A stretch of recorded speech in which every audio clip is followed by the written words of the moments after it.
Delhi blast की जांच अब जम्मू कश्मीर और दिल्ली से लेकर मध्य प्रदेश के महू तक पहुंच गई है। इस मामले में एनआईए ने कुल 6 लोगों को अब तक गिरफ्तार किया है। Doctor Muzammil, doctor Adeel, doctor Shaheen Syed और मौलवी इरफान अहमद बांगे को आज एनआईए ने रिमांड पर लिया। इन चारों को जम्मू कश्मीर पुलिस ने गिरफ्तार किया था। अब एनआईए ने इन चारों को गिरफ्तार करके स्पेशल कोर्ट में पेश किया। कोर्ट ने सभी को 10 दिन के लिए एनआईए की कस्टडी में दे दिया है। एनआईए ने दिल्ली ब्लास्ट केस में सबसे पहले ब्लास्ट में इस्तेमाल की गई i-20 कार के मालिक आमिर राशिद अली को पकड़ा था।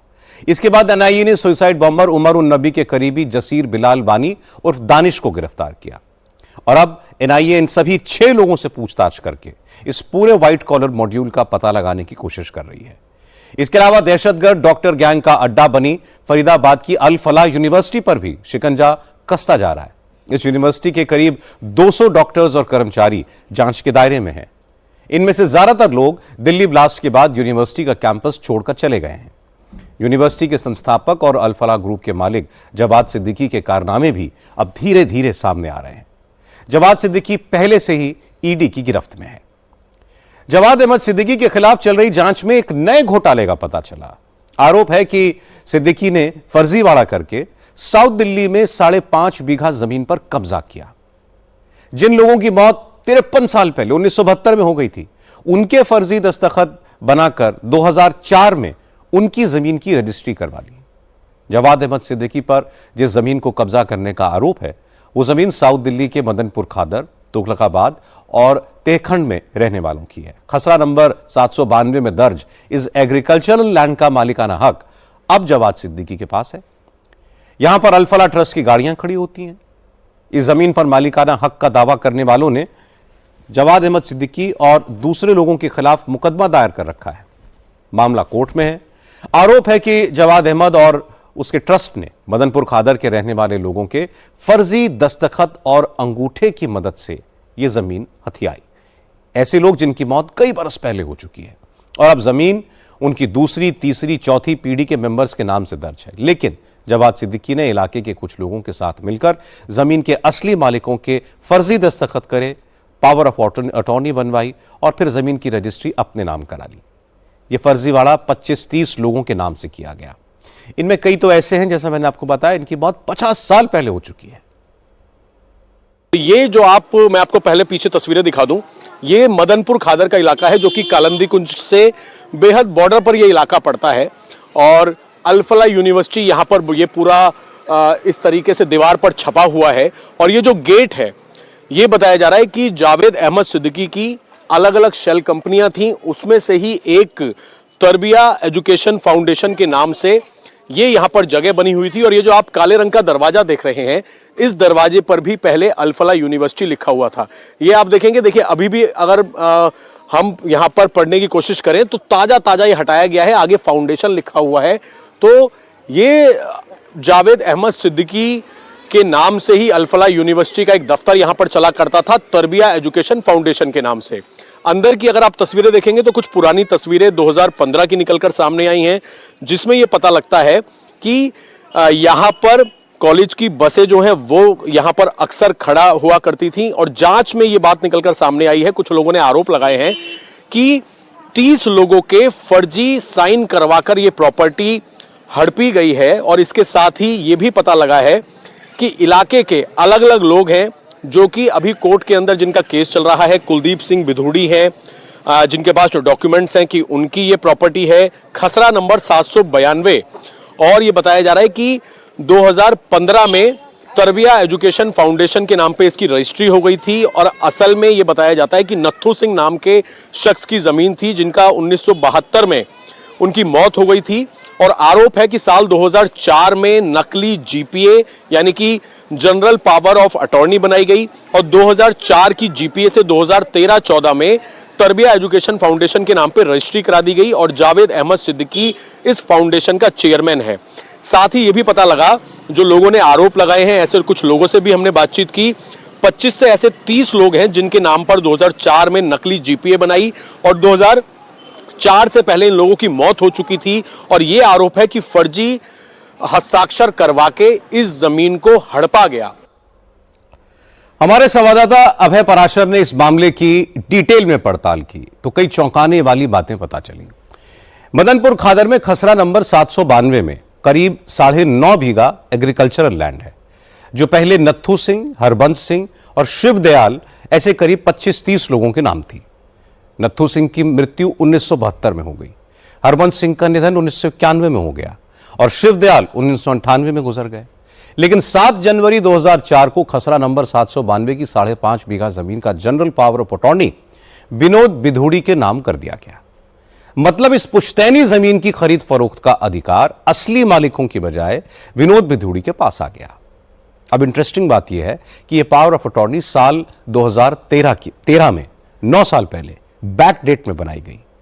इसी पावर ऑफ अटॉर्नी के जरिए विनोद बिधूड़ी ने 2013 में इस 5.5 बीघा जमीन को जवाद अहमद सिद्दीकी को 75 लाख रुपए में बेच दिया, जबकि इसका बाजार का भाव करोड़ों रुपए में है।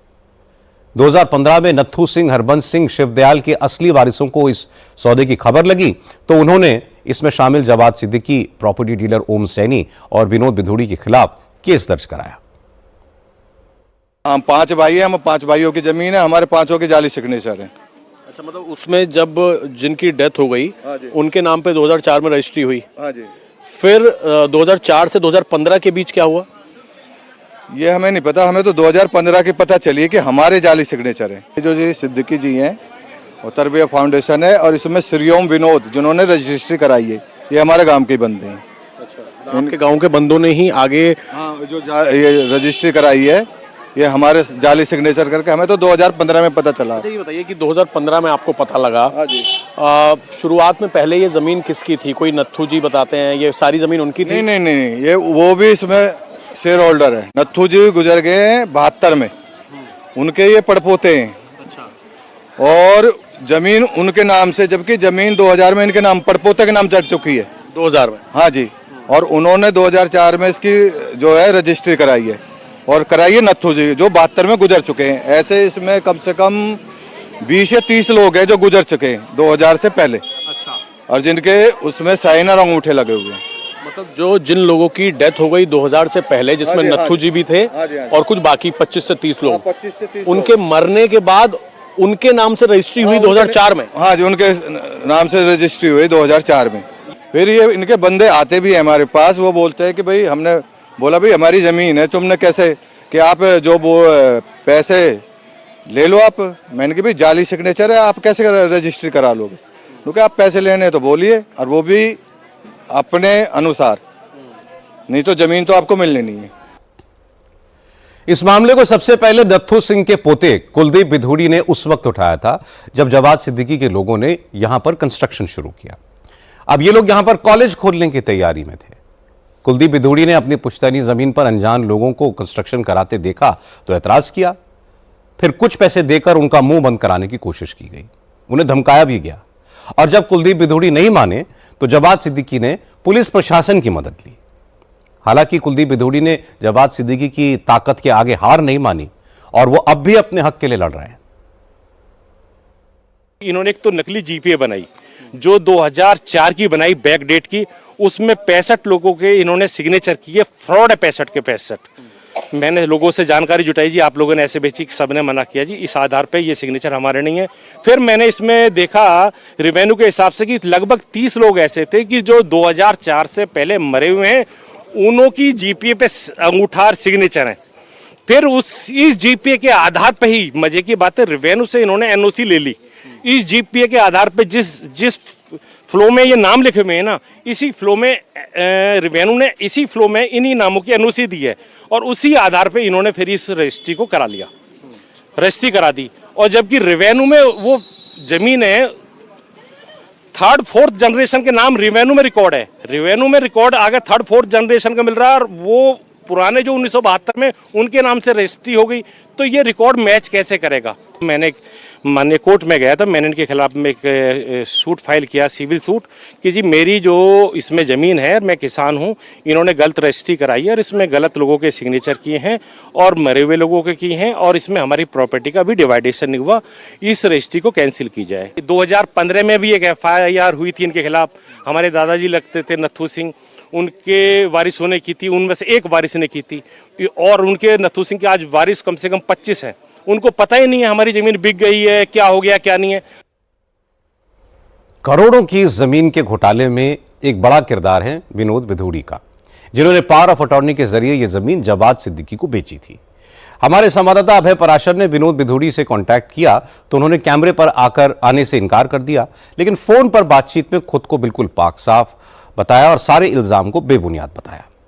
विनोद विधूड़ी ने कहा कि डील बिल्कुल ठीक है, जो आरोप लगाए जा रहे हैं उनमें कोई दम नहीं है। सर जमीन का कोई विवाद नहीं, मैंने भी किसी और डीलर से खरीदी थी। हाँ। और इनको बेच दी थी, बस मेरा और कोई रोल नहीं था सर। जावेद सिद्दीकी को अब ये मैं नहीं जानता वो कौन थे कौन नहीं थे, बस ये जानता हूँ कि भाई वो कोई तरबिया फाउंडेशन थी। हाँ। बस उनको आपने बेच दी थी बस, और कोई इसमें ना कोई रोल नहीं है, ना कुछ कोई झगड़ा था, ना कुछ था इसमें। तो जो आपने जमीन खरीदी, जो ये लोग कह रहे हैं या जो कि इनके मरे हुए दादा वगैरह के 25-30 लोगों के पुराने साइन नहीं सर, नहीं, ऐसा कुछ नहीं है सर, बिल्कुल गलत है, बेबुनियाद है, सब बेकार की बात है। ये तो एक इन्होंने प्रोपेगेंडा बनाया हुआ है। उससे पहले हाई कोर्ट से इन्होंने पहले भी केस डाला था, वहां से भी कोएस हुआ ऑर्डर है, सब कुछ हुआ ऑर्डर सर। अच्छा, तो अभी मामला कोर्ट में चल रहा है, कुछ FIR वगैरह भी करवाई हुई है? हाँ, वो मामला कोर्ट में 2016 से शायद चल रहा है मेरे ख्याल से, ऐसा कुछ। तो उसमें आप भी वो हैं, मतलब पार्टी?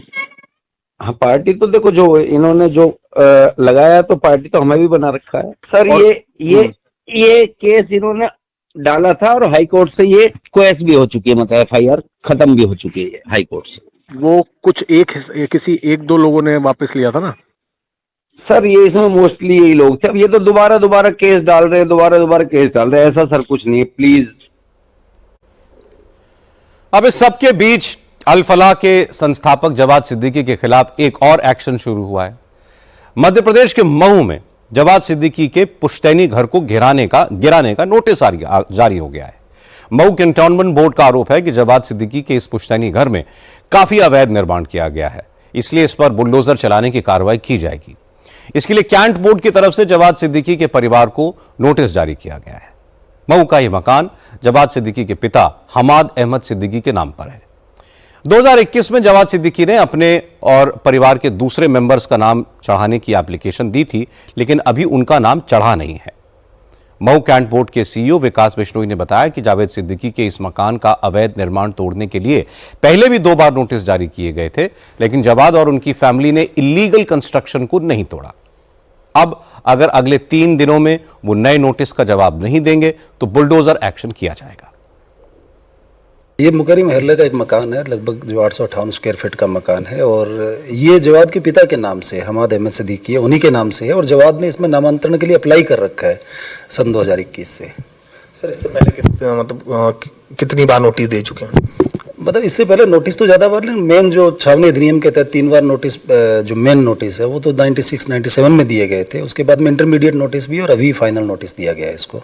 सर, कब तक की कार्रवाई होगी, कब से काउंट किया जा रहा है? अभी आज से 3 दिन है, एक बार तो उनको समय दिया है 3 दिन का, तो जैसे ये पूरा होता है तो उसके बाद इस पे आगे बैठ कर डिसाइड कर लेंगे। जवाद ने कब ये सर अपने नाम करने के लिए जो है एप्लीकेशन उन्होंने 2021 में दिया। अपने जो हमाद की एक पत्नी और उनके अन्य 11 जो भाई बहन हैं, उनका जो हक त्याग के साथ उन्होंने अप्लाई किया। जवाद सिद्दीकी के पूरे साम्राज्य का एक सच सामने आ रहा है। 2 शख्स 30 साल पहले साइकिल पर घूमते थे, अब उस शख्स के पास 600 करोड़ की प्रॉपर्टी कैसे आ गई? जिस अल फलाह यूनिवर्सिटी को आतंकवादियों ने अपना अड्डा बनाया, उस यूनिवर्सिटी को 450 करोड़ का दान कहां से मिला? यह पैसा दान का है या फिर इसके सोर्स छुपाने के लिए इसे दान के तौर पर दिखाया गया? जवाद सिद्दीकी ने मनी लॉन्ड्रिंग के जरिए कितना पैसा कहां कहां भेजा? क्या आतंकवादियों के नेटवर्क की फाइनेंशियल हेल्प की गई? जांच के इन सब सवालों के जवाब मिलेंगे, और जैसे जैसे हकीकत सामने आएगी वैसे वैसे जवाद सिद्दीकी की मुश्किलें बढ़ेंगी।